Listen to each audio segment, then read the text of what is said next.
Hi everyone, I welcome you all to our channel. तो आज हम 4 जुलाई 2021 की न्यूज़ आर्टिकल डिस्कस करेंगे of the Indian Express and press information bureau NPIB। So today is Sunday, आज कोई editorials नहीं है, बट जितना भी रिवीजन है वो हम करेंगे और जो इम्पॉर्टेंट पॉलिटी से भी कुछ आर्टिकल हैं उनको भी एक बार रिवाइज कर लेंगे। मैप पे भी फोकस करेंगे, ठीक है, क्या क्या प्लेसेस न्यूज़ में है, क्या है। So let's get started with the news. Polls next year, Uttarakhand gets a new chief minister is third in 4 months, and Pushkar Dhami chief minister बने, one of the youngest chief minister of Uttarakhand, 45 years old, to be sworn in as 11th CM. ठीक है, तो 10वें CM जो थे तीरथ सिंह रावत, उन्होंने resign कर लिया था फ्राइडे को कॉन्स्टिट्यूशनल क्राइसिस बोलकर। ठीक है, उसमें जो लीगल हर्डल्स थी वो भी हमने बताई थी कि एक साल जब बचा, एक साल से कम बचा हो जो असेंबली के इलेक्शन है उसके लिए, तो उससे पहले क्या है वो जो बाईपोल इलेक्शन है वो कंडक्ट नहीं करा सकते और मेंबर नहीं बन सकते। और विद इन 6 मंथ क्या बनना पड़ता है, मेंबर उनको बनना पड़ेगा विधानसभा का। ठीक है, तो वो अभी ये चीज़ नहीं पूरा कर पा रहे थे, and he now Pushkar Singh Dhami is replacing the Tirath Singh Rawat. ठीक है, तो ये है। और आर्टिकल जो 171 के बारे में मैंने बताया था, अगर आपको याद है आर्टिकल 171 तो आप कमेंट सेक्शन में लिख सकते हो। 164A एंड कौन से आर्टिकल 151। ठीक है, 151 जो है ये किसका है, पीपल रिप्रेजेंटेशन एक्ट, जन प्रतिनिधित्व कानून का ये है। ठीक है, जन प्रतिनिधित्व कानून कल हमने डिस्कस किया था। एक बार 151 को देखना बहुत ज़रूरी है कि इसमें एग्जैक्टली है क्या। 164(4) जो था ये तो ये कि कोई भी नॉन लेजिस्लेचर है to occupy post in council of minister including the office of the chief minister for 6 month. और 151A, ठीक है, तो 151A याद रखना है इसका कि ये क्या कर देता है, जो गवर्नर की भी डिस्क्रिशनरी पावर होती है कि पर्सन को लेजिस्लेटिव काउंसिल में नॉमिनेट करने की, उस पर ये बैन लगाता है। इट सेज इलेक्शन और nomination to vacant seat,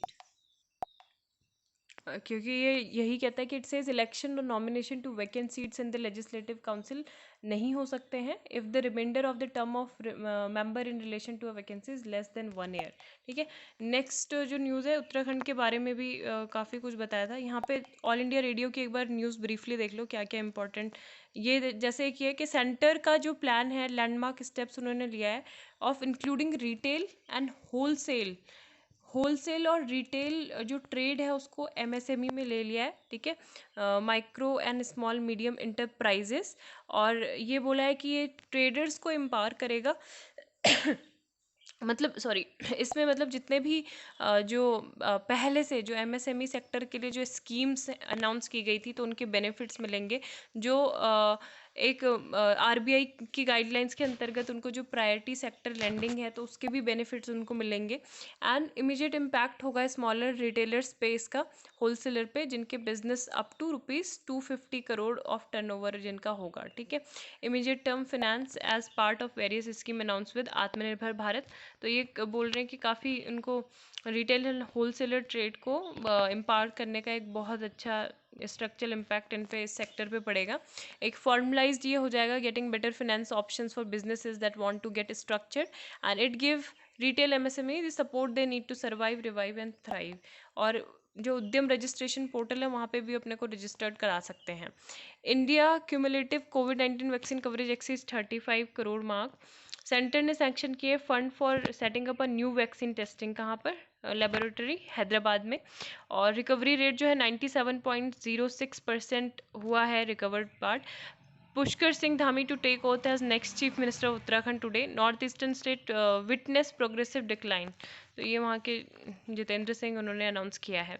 then education minister to launch innovation ambassador online training programme for CBSE। ठीक है, तो यहाँ पे जो हमारे शिक्षा विभाग है, शिक्षा मंत्रालय है, रमेश पोखरियाल निशंक जो हमारे शिक्षा मंत्री हैं, ये लॉन्च करेंगे innovation ambassador online training programme for CBSE teachers on 16th of this month. तो 16 जुलाई से ये प्रोग्राम लॉन्च किया जाएगा। एंड बोर्ड इसमें कोलैबोरेशन किसका किसका रहेगा, ministry of council innovation cell, MIC, all India council for technical education, AICT will impart training 50,000 teachers. ठीक है, तो ये 50,000 टीचर को एम्पावर, इनोवेशन एम्बेसडर को एम्पावर करेगा। And CBSE schools can nominate maximum 5 teachers. ठीक है, जो CBSE के स्कूल्स होंगे वो 5 टीचर को नॉमिनेट कर सकते हैं। And first served basis CBSE schools can register their teachers for this programme till 10th of July. तो ये है 20th ऑफ जुलाई से फर्स्ट बैच स्टार्ट होगा। Second, India Ghana foreign office consultations held in capitals of Ghana. क्या है capital घाना की? अकरा। ठीक है, तो अकरा। तो अगर यहाँ पे आपने अगर अभी भी मैप नहीं देखा है कि कौन सी लोकेशन में ये घाना लोकेटेड है, तो मतलब वो उसका फिर बेनिफिट नहीं है इस न्यूज़ का पढ़ने का, है ना। तो आपको ज़रूर देखना चाहिए कि कहाँ पे ये है। और both side agreed to take steps to enhance the depth of momentum of engagement which would be to mutual benefits. और कोविड-19 जो रिलेटेड इश्यूज थे उस पर भी कोऑपरेशन की बात की, अप्रिसिएशन भी किया। और 50,000 कोविड वैक्सीन डोनेशन भी दी थी हमने इंडिया की तरफ से घाना को as a gesture of friendship and solidarity. And 6 lakh Covishield made in India vaccine गई थी कोवैक्स इनिशिएटिव के अंतर्गत। ठीक है, और जो इंडिया ग्लोबल सेंटर है for nuclear energy partnership and Ghana atomic energy commission was also signed. तो बहुत इंपॉर्टेंट है। तो आप तो शायद नहीं देखोगे घाना की लोकेशन, तो इसलिए मैं ही दिखा देती हूँ। क्या आप यहाँ पे गैस कर सकते हो? एक बार पॉज करो देखिए गया है। ठीक है, तो ये है वेस्टर्न अफ्रीका में है, अफ्रीकन कॉन्टिनेंट के ये वेस्टर्न अफ्रीका में घाना सिचुएटेड है। ठीक है, बाकी ये लाइबेरिया, कोट द आइवरी और बेनिन, बुर्किना फासो, ये सब आप लोकेशन एक ही बार में मतलब जब यहाँ पे देख लिया है तो देख सकते हो। ये रही इसकी कैपिटल। ठीक है, और एक और न्यूज़ है जिसमें जो हमारे कौन है, अभी देख लेते हैं उस न्यूज़ को, है ना, बताती हूँ क्या है, फिर ज़्यादा क्लैरिटी आ जाती है। अच्छा हाँ, वो इसमें दिख नहीं रहा है, बट जो हमारे स्टेट जो एक्सटर्नल अफेयर्स मिनिस्टर हैं उनका आप नाम बता सकते हो कौन है? तो वो कहाँ जाएंगे? वो जाएंगे कैरिबियन कंट्रीज़, कैरिबियन कंट्रीज़ की विजिट पे जाएंगे, है ना। ये हैं वी मुरलीधरन। तो इनकी ऑफिशियल विजिट होगी कहाँ पर? Guatemala, Jamaica, Bahamas from July 5 to 10th। ठीक है, और this will be his first visit to these countries and minister of state. और ये पूरा मतलब क्या क्या करेंगे वहाँ जाके, जो इंडियन कम्युनिटी है ग्वाटेमाला में उनको उनसे इंटरेक्ट करेंगे। और जो pro tempore president of central American integration system है और इंडिया के इनसे काफ़ी अच्छे रिलेशंस भी हैं। इसके अलावा जब जमाइका जाएंगे तो he will be inaugurating the bust of Mahatma Gandhi at May Pen city. ठीक है, तो मे पेन सिटी भी पता चल गई कहाँ है, जमाइका में। And visit the Old Harbour Bay. Old Harbour Bay क्यों इंपॉर्टेंट है? Where the first Indians landed in Jamaica in 175 years ago. ठीक है, 175 साल पहले पहला इंडियन जो था लैंड किया था जमाइका में, तो हार्बर बे इसलिए वो विजिट करेंगे। देन बाकी बहामास भी जाएंगे 9th and 10th को। तो इनकी भी एक बार लोकेशन मैं दिखा देती हूँ आपको कहाँ पे ये कैरिबियन नेशंस है। ठीक है, इंडिया से यहाँ पे जाओगे, ये है जमाइका। ठीक है, जमाइका। और ये है आपके ग्वाटेमाला, ग्वाटेमाला जमाइका। और थोड़ा सा आप यहाँ से नॉर्थर्न पार्ट को आओगे, ये आपको द बहामास दिखेगा। ठीक है, बहामास आइलैंड बहुत मतलब ये है, इनको कैरेबियन नेशन बोलते हैं। ठीक है, कैरेबियन नेशन, ये भी परसों न्यूज़ में थे, काफ़ी टाइम से न्यूज़ में। Vincent and the Grenadines, Trinidad and Tobago, Barbados, Saint Lucia, Dominicana, Guadeloupe, तो इन सब की लोकेशन भी बार बार देखते रहनी है। और हाँ, गल्फ ऑफ मैक्सिको कहाँ पे है? यहाँ पे गल्फ ऑफ मैक्सिको भी जो था न्यूज़ में था। यहाँ पे कुछ था एक बार देखती हूँ क्या था, है ना। अभी भी क्योंकि अभी जस्ट सुबह ही मैंने पढ़ा था यहाँ पे इंटरनेशनल में। ये रहा eye of fire. Eye of fire, Mexican water snuffed out says national oil company. तो ये समुद्र में यहाँ पे ओशियन के सरफेस पे फायर देखने को मिली, यूकटन पेनिनसुला। ठीक है, यूकटन पेनिनसुला देखो यहाँ पे ही है, यूकटन पेनिनसुला। ठीक है, तो ये है। और यहाँ पे क्या था, मतलब ये ऑयल कंपनी है, मालूब जैप ऑयल डेवलपमेंट। इनका जो यहाँ पे क्या चल रहा है at Phoenix flagship Ku Maloob Zaap. तो ये located just off the southern rim of the gulf of Mexico. And तो ये था। ठीक है, इसलिए लोकेशन जो थी न्यूज़ में थी। Then international day of cooperatives जो था सेलिब्रेट किया गया था। एंड कब सेलिब्रेट किया गया था? 3rd of July को। ठीक है, तो यहाँ पे ये है कि this day is an occasion to spread the word about human centred business model और जो ऐसे इस टाइप के जो मॉडल होंगे वो इनइक्वलिटी को रिड्यूस करेंगे, एक प्रॉस्पेरिटी, शेयर्ड प्रॉस्पेरिटी को क्रिएट करेंगे, एंड कोविड-19 के जो इम्पैक्ट हैं उसके लिए इमीडिएट रिस्पॉन्ड भी करेंगे। These are sustain by the cooperative values of self help, community and solidarity and the ethical value of social responsibility, concern for community. ठीक है, तो ये है। और नेक्स्ट अब जो इंडियन एक्सप्रेस की न्यूज़ है वो हम डायरेक्टली देख लेते हैं और क्या न्यूज़ है। तो यहीं से हम देखते हैं इकोनॉमिक पेज से, बाकी तो कुछ यहाँ बस स्टोरीज आती हैं। ठीक है, ransomware attack before holiday leaves cause in US scrambling. तो यहाँ पे आपको पता होगा कि अभी भी जब रशिया में गए थे बाइडन, तो उन्होंने साइबर अटैक जो है, साइबर सिक्योरिटी को लेके भी बात की गई थी, क्योंकि रशिया की तरफ से काफ़ी सारे साइबर अटैक या फिर रैंसमवेयर अटैक जो है यूएसए में देखने को मिलते हैं। तो यहाँ पे जो साइबर सिक्योरिटी एक्सपर्ट है उनका कहना है कि एक आर इविल करके एक गैंग है, R evil gang major Russian speaking ransomware syndicate है ये, and it appears to be a behind the attack. ठीक है, तो आर इविल गैंग क्या है? Major Russian speaking ransomware syndicate है। और यहाँ पे ये बोल रहे हैं कि कसाया जो मेन है वो क्या है? सॉफ्टवेयर सप्लायर है। ठीक है, टारगेटेड सॉफ्टवेयर सप्लायर, इसको मतलब यूज़ किया, इनके नेटवर्क मैनेजमेंट को यूज़ किया। अमेजोन टाटा से new e commerce rules will hit businesses. अभी गवर्नमेंट ने न्यू ई कॉमर्स रूल्स भी अनाउंस किए थे, जो मैंने आपको बताए थे जिस दिन अनाउंस हुए थे। Standing protection for consumer cost concern among online retailers. Online retailers कौन है? जैसे अमेजोन, फ्लिपकार्ट, जो मिंत्रा है ना। So new rules limiting flash sales, ये क्या करेंगे? जो भी एडवर्टीजमेंट होते हैं मिसलीडिंग, उनको बात करेंगे। और एक कंप्लेंट सिस्टम जो है उसको मैंडेट करना होगा इनको, among other proposal could force the likes of Amazon and Flipkart to review their business structure. ये है।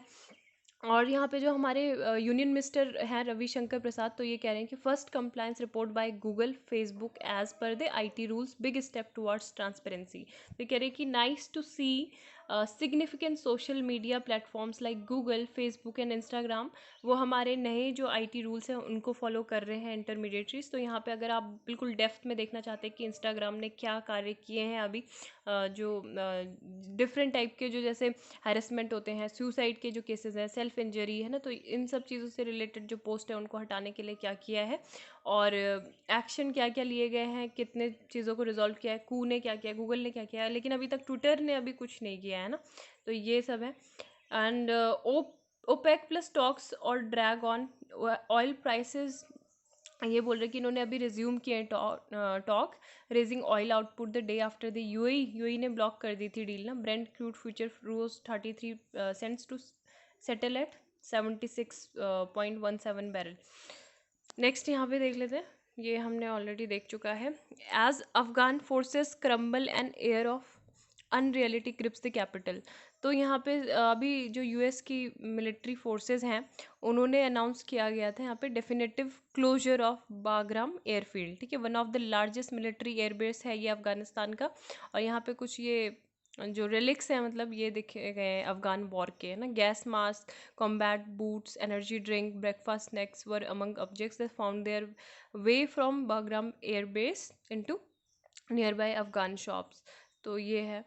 And Nepal to buy 4 million doses from China. तो नेपाल पहले से भी मतलब चाइना ने उनको एज अ ग्रांट मतलब गिफ्ट भी दिया, और अभी जो है अब ये परचेस करेगा 4 मिलियन डोजेस, लेकिन बहुत सस्ते दामों पे चाइना की तरफ से क्या मिल रही है? नेपाल को वैक्सीन मिल रही है ना। और पहले ये जो था एक सीक्रेटिव डील हुई थी चाइना और नेपाल के पीछे, लेकिन जो नेपाल के जो सोशल मीडिया आउटलेट्स हैं उन्होंने इसको लीक कर दिया गया था, उनसे बात नहीं पची, अपने तक मतलब नहीं रख पाए वो बात, और सब क्या कर दिया फिर सर्कुलेट हो गया, उससे श्रीलंका भी नाराज़ हो गया था। तो ये सब भी सिनेरियो आपने देखा होगा।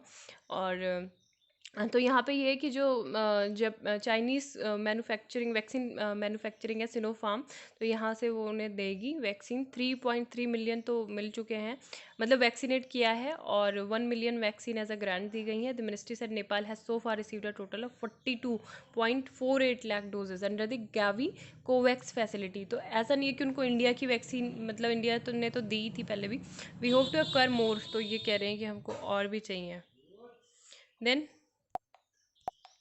यहाँ पे ये आर्टिकल था, उसको एक बार देख लेते हैं ये, क्योंकि ईडी ने लिखा है, ED executive director of population foundation of India Poonam, ठीक है। तो इन्होंने ये लिखा है कि there are many reasons to celebrate India's achievement on the population front. हमारी जो टोटल फर्टिलिटी रेट है इज़ 2.2, स्लाइटली हायर है। पहले कितनी थी? 2.1। This state when is couple is replaced by 2 children, ठीक है। Then 25 out of 28 states and 6 out of 8 UTs and most urban areas report a replacement of TFR of 2.1 और या फिर इससे कम होता है। हम ऐसी पहली कंट्री हैं वर्ल्ड की जिसने नेशनल फैमिली प्लानिंग को अडॉप्ट किया है। नेशनल फैमिली प्लानिंग प्रोग्राम हमारे यहाँ पे चला था, NFPP 1952 से स्टार्ट हुआ था एंड 25 ईयर्स जो थे हमारे काफ़ी ज़्यादा इसके इम्प्लीमेंटेशन में गए। और जो कॉन्ट्रासेप्शन जो चॉइसेस थी other than female sterilization were very few. और 21 मंथ्स जो थे, मतलब 1975 के बीच से 1977 का जो पीरियड था, इस टाइम पे इमरजेंसी ने मतलब लोगों को बहुत ज़्यादा आउटरीच भी हुए थे, क्योंकि यहाँ पे फोर्सफुली स्टरलाइजेशन ऑफ मेन भी हो रहा था, है ना। वुमेन का तो होता ही, पर मेन का भी यहाँ पे हो रहा था। फैमिली प्लानिंग कैंप्स थे और पेनल्टीज़ लग रही थी, है ना, अगर जिसने भी टारगेट को मीट नहीं किया। इंसेंटिव्स दिए जा रहे थे, पब्लिक आउटरीच था। इस वजह से इंदिरा गांधी लेट जो उस टाइम पे कांग्रेस गवर्नमेंट थी, उनकी काफ़ी मतलब किरकिरी से हुई थी, है ना। So 2 decades between emergency and international conference on population and development in 1994 were a wasted period. हम भी इसके सिग्नेटरी थे ICPD के। ICPD क्या है? International conference on population and development के सिग्नेटरी थे इसके। लेकिन हमने जो रिकॉग्नाइज किया रिप्रोडक्टिव राइट्स को फॉर्मली एंड जेंडर इक्वलिटी को, वर फंडामेंटल टू पॉपुलेशन स्टेबलाइजेशन। तो हमने 2000 में नेशनल पॉपुलेशन पॉलिसी पे ज़्यादा फोकस किया और यहाँ पे हमने क्या किया, इम्पोर्टेंस दी of enabling women to determine their family size and did away with sterilization targets. तो मेनली मतलब यहाँ पे जो ये फैमिली प्लानिंग का टारगेट है, यहाँ पे हमने वुमेन को दिया। एंड जो यहाँ पे कुछ फैक्ट्स हैं ये आप देख सकते हो। जो बर्डन है प्लानिंग ऑफ फैमिली में falls almost entirely on Indian women according to national family health surveys, ठीक है। तो नेशनल फैमिली हेल्थ सर्वे जो 4 हुआ था 2015-16 के बीच में, तो यहाँ पे ये पाया गया था कि 36% जो मैरिड वुमेन है जिनकी एज 15 से 49 है, तो वो स्टरलाइजेशन प्रोसेस से गुजरी थी। और 1% से कम जो 15 से 54 साल के मेन थे, मैरिड मैन, तो वो गुजरे थे। Less than 6% of men use condoms and this is a large need for contraception among married women and contraception choice for couple are limited. तो ये है कि केवल मतलब 5 अदर कॉन्ट्रासेप्टिव मैथड अवेलेबल हैं पब्लिक हेल्थ सिस्टम में। Injectables, और ये मतलब मेनली जो यूज़ हुए थे प्राइवेट सेक्टर 1994 से स्टार्ट हुए थे, were only added in the public health system in 2017, 23 years later. तो यहाँ पे यही बोला गया है कि अभी भी मतलब जो हमारे कुछ स्टेट हैं जैसे असम, यूपी और लक्षद्वीप, तो ये क्यों बोल रहे हैं कि 2 चाइल्ड पॉलिसी होनी चाहिए, जबकि जो केरला है और तमिलनाडु की बात करें तो इन्होंने तो बहुत बेहतरीन रिजल्ट किए हैं। कि इन्होंने मेजर जो फोकस किया है वो किस में किया है कि जो बेसिक सर्विसेज हैं उनको इंश्योर करना, गर्ल्स की जो स्कूलिंग है उनको प्रमोट करना, और improve development opportunities for women, है ना। तो वुमेन के लिए ही जो डेवलपमेंट अपॉर्चुनिटीज़ हैं उनको और ज़्यादा इम्प्रूव करना। एंड तो कुछ यहाँ पे प्रायोरिटाइज मतलब बोला है कि वुमेन्स एजेंसी उनको यहाँ पे देना होगा, उनको एबिलिटी, उनको मतलब कि giving them the ability of to choose if when and how many children they want, है ना, and promote choice, do away with any form of coercion. तो सुप्रीम कोर्ट ने भी यहाँ पे दिसंबर 2020 में रिस्पॉन्स में किया था कि setting limits on the number of children couples could have in a bid to control population. और इस टाइम पे इस वजह से ये जो 2 चाइल्ड यहाँ पे हैं ये नहीं मतलब लग पाया था, ठीक है। देन यहाँ पे और न्यूज़ देख लेते हैं। National Archives to stay annex will be raised to raise bigger structure part of Central Vista। तो यहाँ पे जो ये मतलब क्या है, NAI क्या है, नेशनल हेरिटेज बिल्डिंग है हमारी, और इसको ये बोल रहे हैं कि डिमोलिश नहीं किया जाएगा। और annex will make way for a new building as part of the central vista project, ठीक है। और ये बोल रहे हैं अभी की जो बिल्डिंग है उसमें सीपेज इश्यूज़ है, वाटर आउटलेट, बेसमेंट में कुछ प्रॉब्लम्स हैं, वहाँ पे कोई भी कॉन्फ्रेंस फैसिलिटी या फिर रीडिंग रूम्स नहीं है, लाइब्रेरी नहीं है, and collection facilities are also inadequate. तो इस वजह से जो न्यू बिल्डिंग होगी वो काफ़ी बिगर होगी प्रेजेंट से। और यहाँ पे बनेंगे। हम यहाँ पे एनआईए के बारे में देख लेते हैं। NAI sorry National Archives of India is the custodian of government records. बहुत ही इंपॉर्टेंट है, गवर्नमेंट्स के जो रिकॉर्ड्स हैं उनके ये कस्टोडियन होती है। इस्टेब्लिश हुई थी March 11, 1891 में in Kolkata, then Calcutta as the imperial record department. It is the biggest archival repository in South Asia and it has vast corpus of records. Public records यहाँ पे है, प्राइवेट पेपर्स यहाँ पे ओरिएंटल कार्टोग्राफिक एंड माइक्रोफिल्म्स हैं that consider invaluable source of information for scholars administrators and users of archives. ठीक है, तो बहुत ही इम्पॉर्टेंट ये था। बाकी की न्यूज़ को देख लेते हैं। प्रेसिडेंट रूल के बारे में देखेंगे, पॉलिटी का अगर आपने स्टैटिक नहीं पढ़ा है, ठीक है, तो थोड़ा रिवाइज हम कर लेते हैं। पहले करंट देख लेते हैं कि क्यों ये न्यूज़ में है प्रेसिडेंट रूल। तो सुप्रीम कोर्ट ने अभी एग्री किया कि वो जो प्ली है seeking direction to the centre to impose president rule in West Bengal, इस पे मतलब देखेंगे कि जो भी पोस्ट पोल वायलेंस जो हुए थे स्टेट में, उसमें क्या हुआ था। मतलब एलिगेशन ये लगे हुए हैं कि जब हिंसा हुई थी तो उस टाइम पे सरकार और जो प्रशासन था वो बिल्कुल चुप था, एक साइलेंट स्पेक्टेटर्स का उन्होंने रोल निभाया, और जो विक्टिम्स थे उनको कोई भी प्रोटेक्शन नहीं दिया गया। दूसरा ये है कि कोई भी अप्रोप्रिएट एक्शन नहीं लिया गया अपराधियों के खिलाफ, and due to which the life liberty dignity of the women and children are in peril. ठीक है, बिल्कुल खतरे में है जो लिबर्टी डिग्निटी ऑफ वुमेन है and future of Hindu residence in jeopardy. तो यहाँ पे बैकग्राउंड की बात करें तो यहाँ पे नेशनल ह्यूमन राइट्स कमीशन जून 21 को सेटअप है ऑलरेडी। 8 मेंबर कमेटी है जो किसके द्वारा हेड की जा रही है, जो एनएचआरसी के मेंबर है Rajeev Jain, in compliance with the Calcutta high court direction to investigate कि बंगाल वेस्ट बंगाल में वो इलेक्शन के बाद हुआ क्या था। ठीक है, पोस्ट पोल। तो यहाँ पे प्रेसिडेंट रूल की अगर हम बात करें तो आप बताएं कि किस आर्टिकल में मेंशन्ड है। आर्टिकल 356। ठीक है, article 356 of Indian constitution give the president of India, ये प्रेसिडेंट ऑफ इंडिया सॉरी 356 जो है ये प्रेसिडेंट ऑफ इंडिया को क्या देता है, पावर देता है। ठीक है, कि ये क्या करें, सस्पेंड कर सकते हैं किसको, स्टेट, जो स्टेट गवर्नमेंट है उसको। ठीक है, और या फिर इम्पोज कर सकते हैं president rule in the country if he is satisfied that a situation has arisen in which the government of the state cannot be carried on accordance with the provision of the constitution। अगर उनको लग रहा है कि यहाँ पे सरकार से मतलब स्थिति नहीं संभल पा रही है, नहीं संभाली जा रही है, और कॉन्स्टिट्यूशन के जो प्रोविज़न है उस पे वो एडर नहीं कर पा रहे, तो यहाँ पे प्रेसिडेंट रूल लग सकता है। और इसको स्टेट इमरजेंसी या फिर कॉन्स्टिट्यूशनल इमरजेंसी भी बोलते हैं। क्या बोलते हैं, स्टेट इमरजेंसी, राज्य आपातकाल, या फिर कॉन्स्टिट्यूशनल इमरजेंसी। ठीक है, संवैधानिक संकट या फिर संवैधानिक आपातकाल भी बोल सकते हैं। और यहाँ पे जो है जब भी रूल इम्पोज हो जाता है तो कोई भी काउंसिल मिनिस्टर यहाँ पे नहीं होती है, नो काउंसिल मिनिस्टर। एंड जो स्टेट्स हैं, ठीक है, जो स्टेट्स होते हैं वो डायरेक्ट कंट्रोल में आ जाते हैं किसके, यूनियन गवर्नमेंट के। यूनियन गवर्नमेंट के डायरेक्ट कंट्रोल में। अभी यूनियन गवर्नमेंट और सेंट्रल गवर्नमेंट में भी साउथ इंडिया में पॉलिटिक्स चल रही है कि क्या बोलना चाहिए, ये टर्म है ना, तो वो भी मैंने बताया था आपको। एंड मतलब यूनियन गवर्नमेंट फिर क्या करती है, गवर्नर वहाँ पे क्या करेगा, रूल करेगा, जितने भी प्रोसीडिंग है उनको कंटिन्यू करेगा as a representative of president of India. ठीक है, तो ये है मेन। और इसका मतलब क्या होता है, ऐसे ही नहीं लगता है प्रेसिडेंट रूल, राष्ट्रपति शासन। प्रेसिडेंट रूल कब लगेगा, पार्लियामेंट से अप्रूवल के बाद। पार्लियामेंट से अप्रूवल का मतलब है दोनों सदनों से, लोकसभा राज्यसभा से सिंपल मेजॉरिटी से क्या होगा, अप्रूवल लेना पड़ेगा आपको पहले, और उसके बाद मतलब जो प्रेजेंट और वोटिंग होंगे, ठीक है, उनसे फिर 6 मंथ के लिए ये लग सकता है। और अगर नहीं कुछ आगे बन पा रही हैं स्थितियाँ तो हर 6 मंथ में इसको 3 साल क्या कर सकते हैं, पार्लियामेंट्री अप्रूवल के बाद एक्सटेंड किया जा सकता है। ठीक है, तो ये सब मैंने आपको बता दिया है ऑलरेडी। और रिवोकेशन यही कि president rule may be revoked by the president at any time. ठीक है, कि वो क्या कर सकते हैं, such proclamation does not require parliamentary approval. तो ये था, आई होप आपको अच्छे से समझ आया होगा।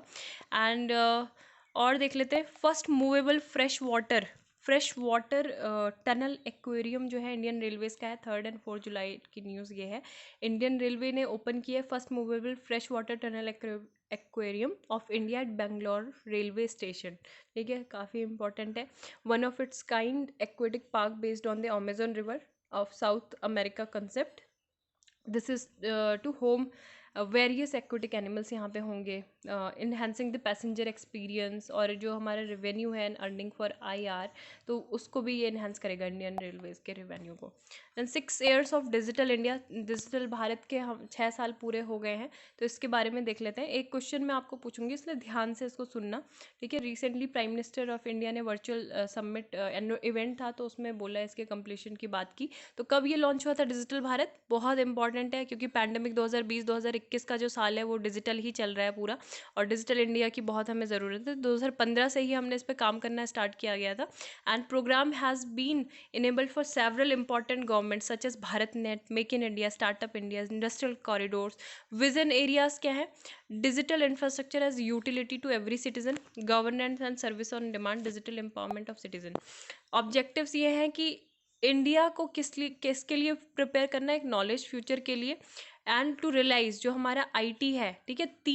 दो आईटी की बात की है। एक आईटी तो क्या है? इंडियन टैलेंट है ना, जो हम लोग हैं, इंडियन टैलेंट। एंड एक आईटी है information technology is equal to IT, यानी कि इंडिया टुमारो। बहुत इंपॉर्टेंट है। Making technology central to enabling change. Significant achievements ये हैं कि यूपीआई का इंट्रोडक्शन हुआ था, ठीक है, unified payment interfaces. KYC, DigiLocker, sign were introduce to help business. आप अपने डॉक्यूमेंट डिजी लॉकर में रख सकते हो। KYC है। And introduction of jam Trinity, Jan Dhan Aadhaar mobile जो लीकेज है सिस्टम में, उनको दूर करना। UN गवर्नेंस इंडेक्स में इंडिया राइज हुआ। स्वयं फ्री ऑनलाइन कोर्सेज हैं। चैलेंजेस इसमें कुछ यही हैं कि टैक्सेशन और अदर रेगुलेटरी गाइडलाइंस के कुछ रोड ब्लॉक हैं। डिजिटल डिवाइड है बहुत ज़्यादा, लैक ऑफ इंटरनेट कनेक्टिविटी की वजह से। लैक ऑफ कोऑर्डिनेशन है, बहुत सारे डिपार्टमेंट कोऑर्डिनेट नहीं कर पाते हैं, है ना। तो ये सब है। जो फाइनेंशियल स्टेबिलिटी रिपोर्ट है इकोनॉमी के, उससे देख लेते हैं, रिलीज़ की गई थी RBI के द्वारा। तो इसमें ये था कि बाई एनुअल रिपोर्ट ये थी, ये रिफ्लेक्ट करती है कि फाइनेंशियल स्टेबिलिटी क्या क्या मतलब रिस्क हैं, और बहुत सारे जो बिजनेसमैन होते हैं या फिर जो कंपनियां होती हैं जिनको इन्वेस्टमेंट करना होता है, तो ये इस रिपोर्ट को बहुत थॉरली स्टडी करती हैं, है ना। उसके बाद वो अपने जो डिसीजन है वो लेती हैं। The gross non performing assets, तो GNPA जो है बैंक का, वो बढ़ सकता है 7.48 से मार्च में 2021 से, और 9.8% वो हो सकता है मार्च 2022 को। जो MSME सेक्टर है वो ह्यूज स्ट्रेस फेस कर सकते हैं, क्योंकि वो अपने जो पेमेंट ऑब्लिगेशंस हैं वो नहीं मीट कर पा रहे हैं। Capital to risk weighted assets ratio जो है ये भी इंक्रीज हुआ है। और ये क्या होता है? It's a ratio of bank's capital in relation to its risk weighted asset and current liability. फिर जो PCR होता है, ठीक है, PCR क्या होता है?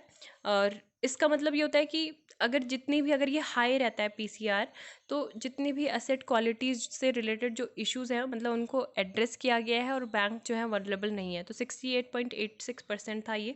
और डिमांड फॉर कंज्यूमर क्रेडिट जो है वो हैज़ डिक्रीज्ड, ठीक है, सेकेंड वे में ये डिक्रीज़ हुई है, तो ये है। एंड देन ये तो द हिंदू का कुछ आर्टिकल था, इसको एक बार आप देख सकते हो कि 4000 year old settlement found during Orissa excavation, ठीक है। तो उड़ीसा के दुर्गा देवी विलेज में ये मिला था। एंड इंद्रजाल, नेटरेक्स, और ये सब देख सकते हो। SSP हैदराबाद बेस्ड टेक्नोलॉजी है, R&D फर्म ग्रीन रोबोटिक्स ने डिज़ाइन किया है इंडिया का फर्स्ट इंडिजिनस ड्रोन डिफेंस डोम कॉल्ड इंद्राजाल, ठीक है। तो ये काफ़ी इंपॉर्टेंट है। इसके फीचर यही है कि ये autonomously protected an area of 1000 to 2000 square kilometre against the aerial threats by assessing acting on aerial threat, unmanned air vehicles, और जो भी लो रडार क्रॉस सेक्शंस होंगे टारगेट, उनको ये हिट कर सकता है।